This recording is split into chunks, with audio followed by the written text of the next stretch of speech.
Rudyard Kipling, el judío errante. Si das una vuelta al mundo en dirección al oriente, ganas un día, le dijeron los hombres de ciencia a John Hay. Y durante años, John Hay viajó al este, al oeste, al norte y al sur. Hizo negocios, hizo el amor y procreó una familia como han hecho muchos hombres. Y la información científica consignada arriba permaneció olvidada en el fondo de su mente, junto con otros 1000 asuntos de igual importancia. Cuando murió un pariente rico, se vio de pronto en posesión de una fortuna mucho mayor de lo que su carrera previa hubiera podido hacer suponer razonablemente, dado que había estado plagada de contrariedades y desgracias. Es más, mucho antes que le llegara la herencia, ya existía en el cerebro de John Hay una pequeña nube, un oscurecimiento momentáneo del pensamiento que iba y venía antes que llegara a darse cuenta de que existía alguna solución de continuidad. Lo mismo que los murciélagos que aletean en torno al alero de una casa para mostrar que están cayendo las sombras. Entró en posesión de grandes bienes, dinero, tierra, propiedades, pero tras su alegría se irguió un fantasma que le gritaba que su disfrute de aquellos bienes no iba a ser de larga duración. Era el fantasma del pariente rico, al que se le había permitido retornar a la tierra para torturar al sobrino hasta la tumba. Por lo que, bajo el aguijón de este recuerdo constante, John Hay, manteniendo siempre la profunda imperturbabilidad del hombre de negocios que ocultaba las sombras de su mente, transformó sus inversiones, casas y tierras en soberanos, sólidos, redondos, rojos soberanos ingleses, cada uno equivalente a 20 chelines. Las tierras pueden perder su valor y las casas volar al cielo en alas de llama escarlata, pero hasta el día del juicio un soberano será siempre un soberano, es decir, un rey de los placeres. Poseedor de sus soberanos, John Hay hubiera querido gastarlos uno a uno en aquellos toscos placeres que su alma amaba, pero le obsesionaba el miedo a una muerte cercana. El fantasma de su pariente se erguía en el recibidor de su casa, junto al perchero, gritándole escaleras arriba que la vida era corta, que no había esperanza alguna de que los días pudieran prolongarse y que los sepultureros habían comenzado ya a cepillar el ataúd del sobrino. Por regla general, John Hay estaba solo en casa, pero incluso cuando tenía compañía, sus amigos no oían al tío vocinglero.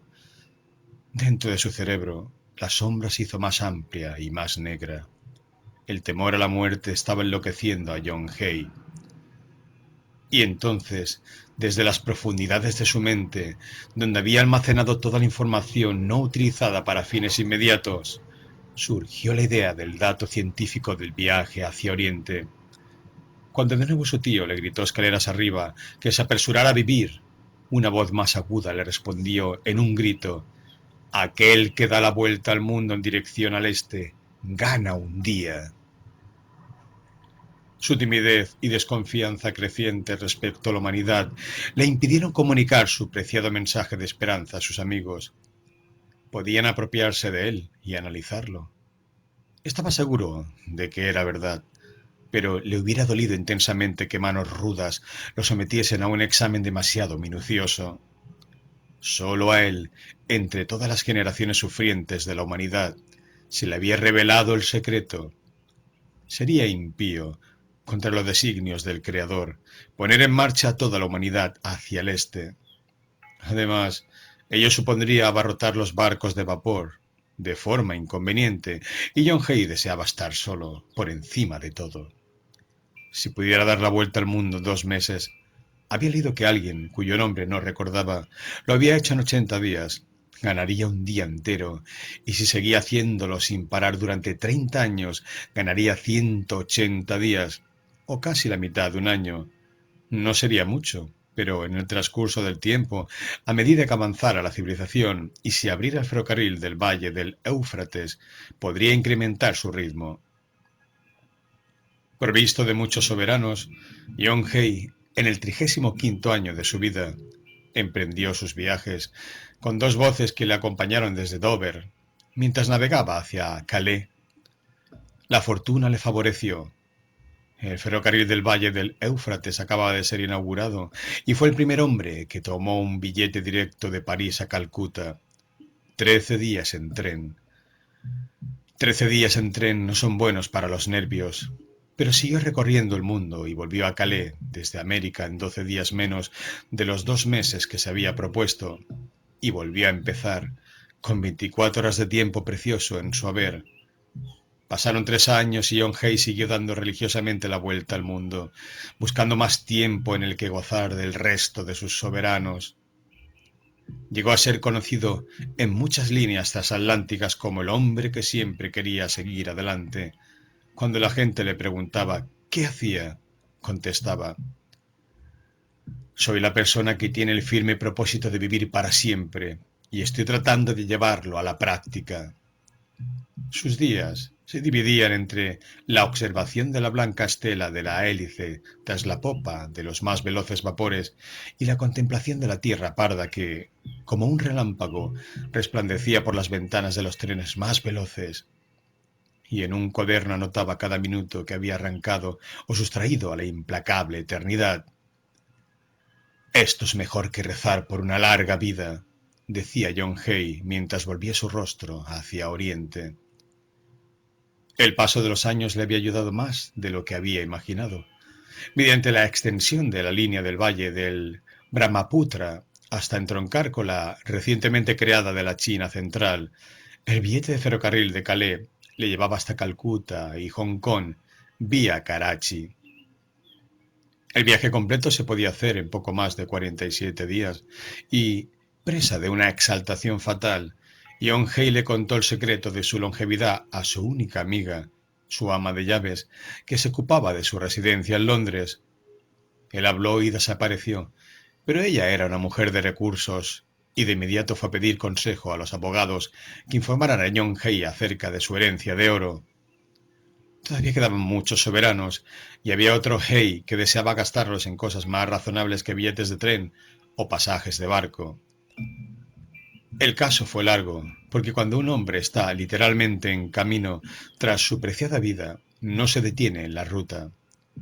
John Hay volvió de nuevo a recorrer el mundo y en su periplo alcanzó en Madrás al cansado doctor que había sido enviado en su busca. Y fue allí donde encontró la recompensa a sus trabajos y la certidumbre de una bendita inmortalidad. En media hora, el doctor, sin dejar de observar los labios resecos, las manos temblorosas y aquella mirada que se volvía eternamente hacia el este, convenció a John Hay de que descansara en una casita cercana a la playa de Madrás.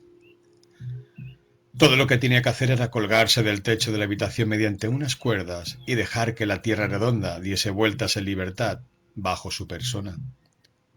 Esto era mejor que el barco o el tren, porque ganaba un día al día y se hacía así semejante al sol inmortal. El otro Hay pagaría sus gastos a lo largo de toda la eternidad.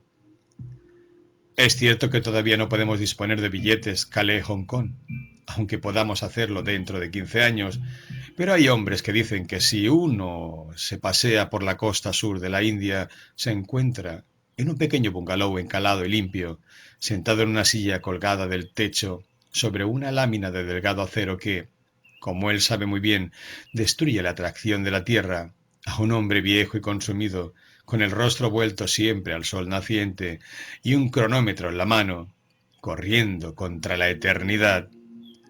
No puede beber, no fuma, y sus gastos ascienden, quizá, a unas 25 rupias al mes. Pero es John Hay, el inmortal.